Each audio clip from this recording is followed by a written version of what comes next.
Hallo, ik ben Kim en dit is mijn student die meer wil leren over relatieve bijzinnen. En wil jij daar ook meer over leren? Nou, dit is de les waarin ik daar meer over ga vertellen.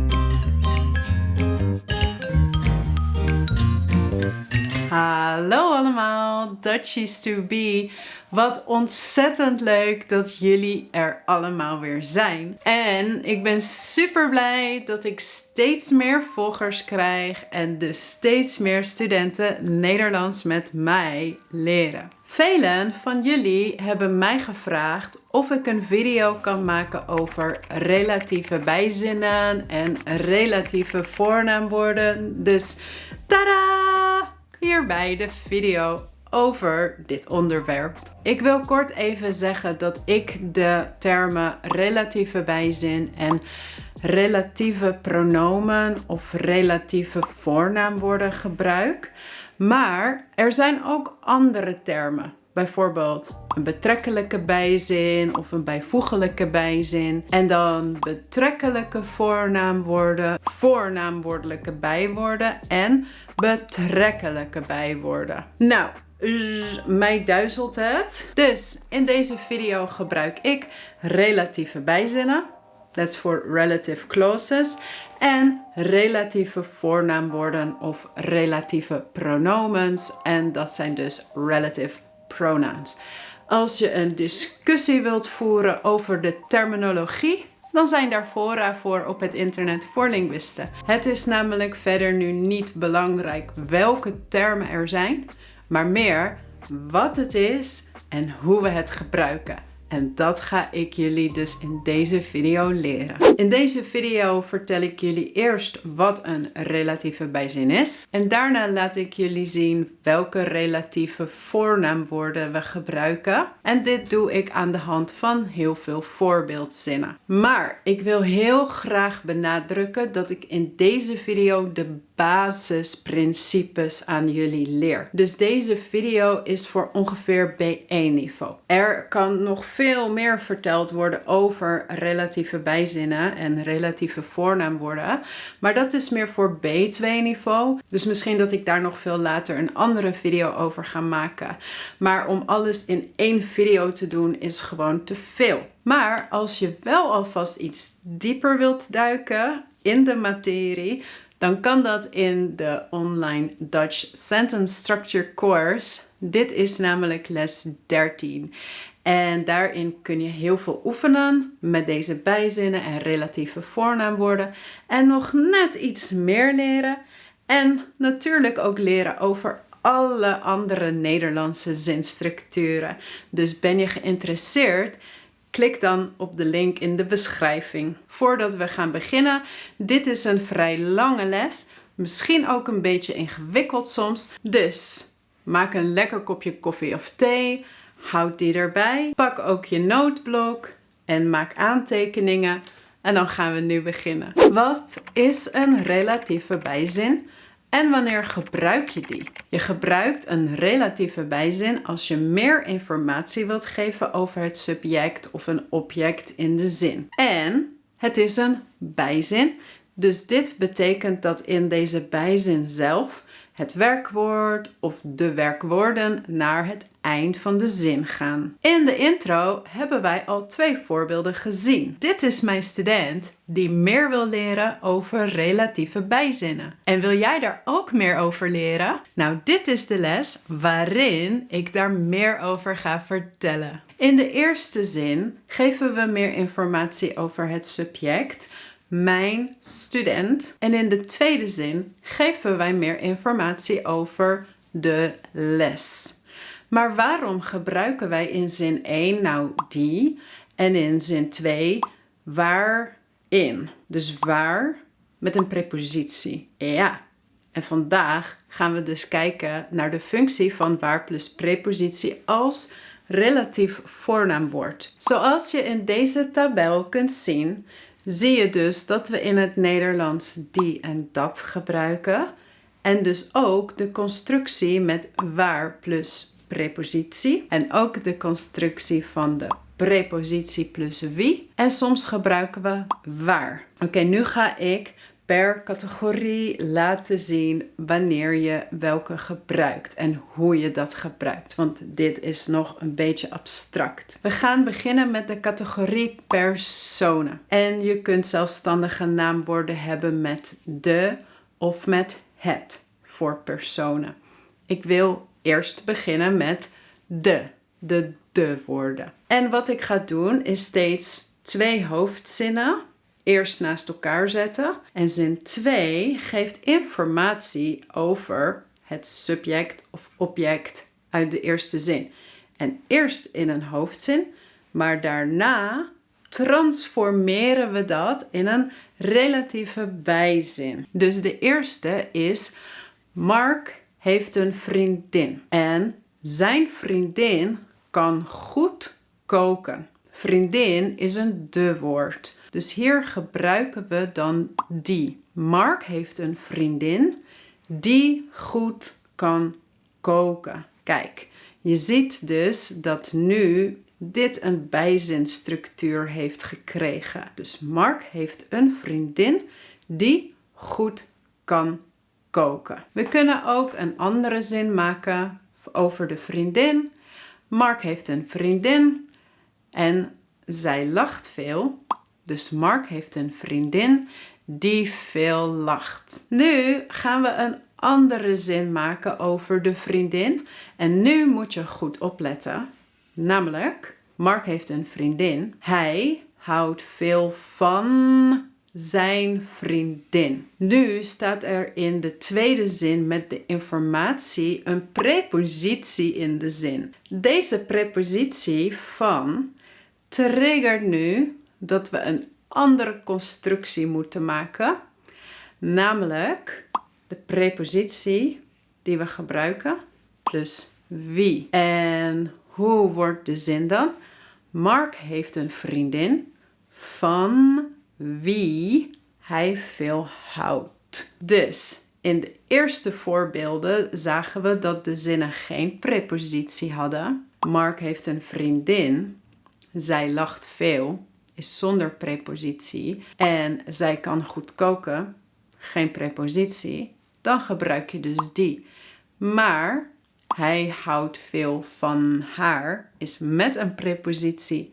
En voor personen gebruik je dan de prepositie plus wie om de relatieve bijzin in te leiden. Dan de het-woorden. Je kunt ook een persoon hebben met een het-woord. Bijvoorbeeld, Mark heeft een dochtertje. Het is het dochtertje. Zijn dochtertje kan goed zingen. Dus Mark heeft een dochtertje dat goed kan zingen. Als je een het-woord hebt, dan gebruik je het relatieve voornaamwoord dat. Die is voor de woorden en dat is voor het woorden. Maar heel veel Nederlanders zeggen in de spreektaal die. Het dochtertje die. Maar officieel gebruik je dat voor een het woord. Dus Mark heeft een dochtertje dat goed kan zingen. Of Mark leest zijn dochtertje elke dag voor.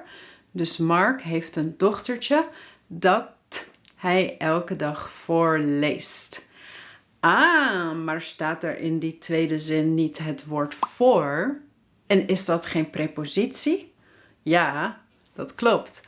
Maar hier is voor een deel van voorlezen. En dat is een scheidbaar werkwoord.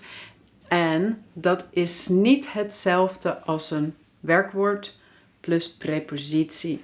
Dus houden van is een werkwoord met een vaste prepositie, een combinatie. Maar voorlezen is 1 werkwoord. En dat triggert dan niet deze constructie.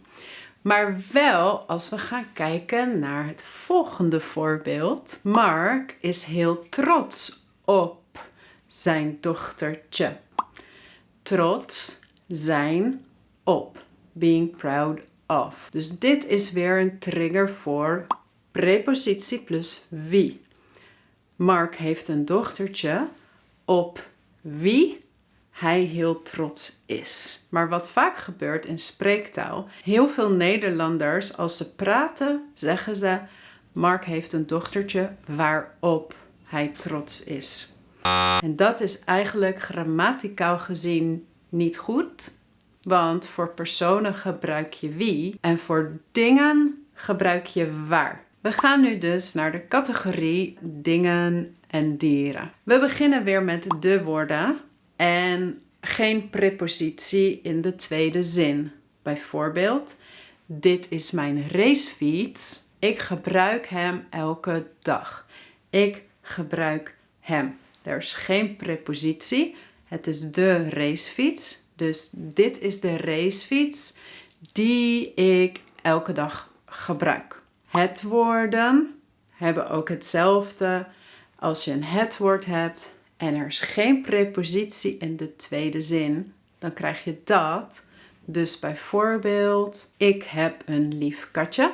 Ik heb het katje geadopteerd. Er is geen prepositie. Het is een het woord. Dus ik heb een lief katje dat ik heb geadopteerd. Nu gaan we kijken naar zinnen met preposities. En voor de woorden en het woorden heb je geen verschil meer. Dus bijvoorbeeld, dit is mijn racefiets.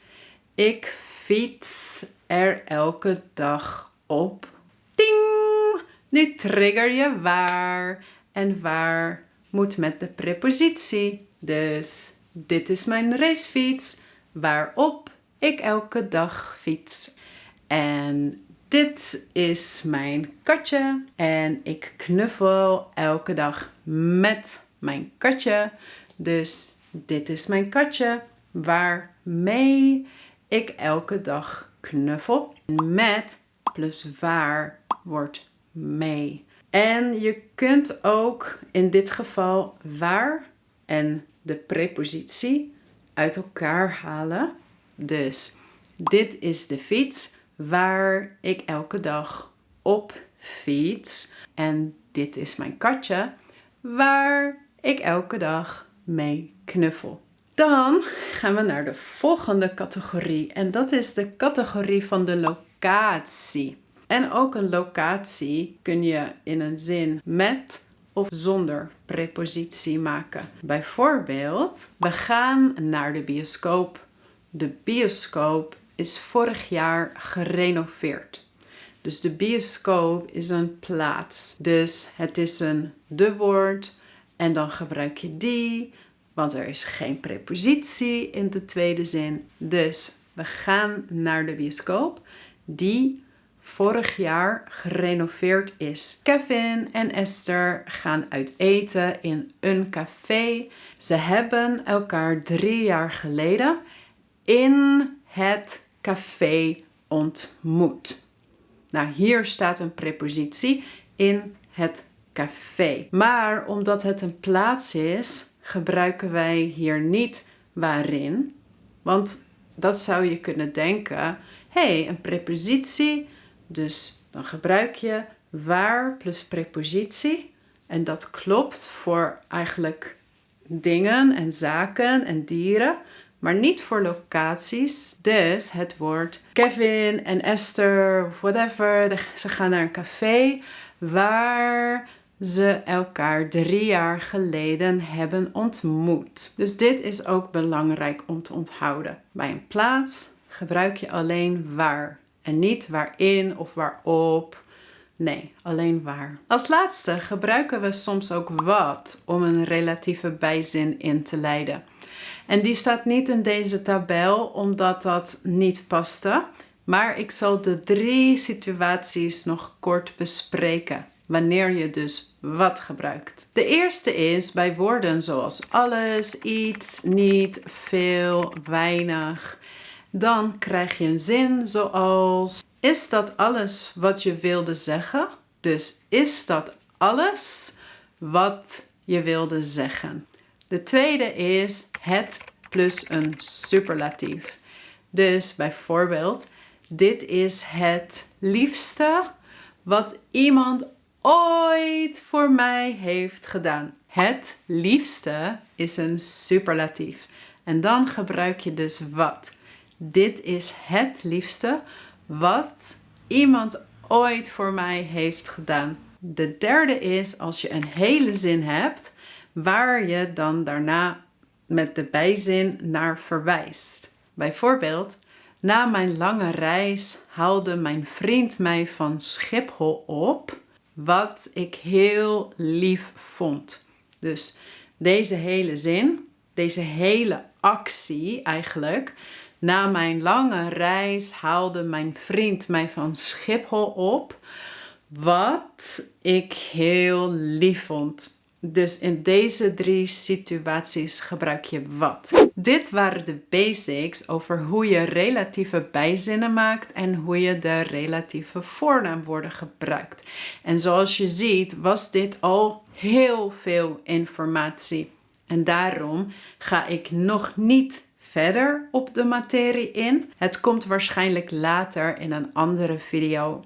Maar het zal nog wel even duren. Dus als je nu op dit moment al wel iets dieper in de materie wilt duiken.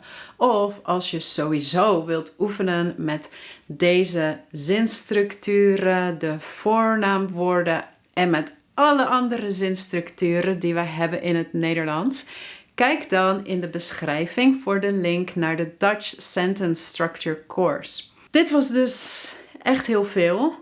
Dit was misschien ook een beetje gecompliceerd. Dus ik hoop dat jullie aantekeningen hebben gemaakt. Ik hoor graag van jullie in de reacties of het nu duidelijker is. En ja, dan zie ik jullie heel gauw in de volgende video. Oké. Doei!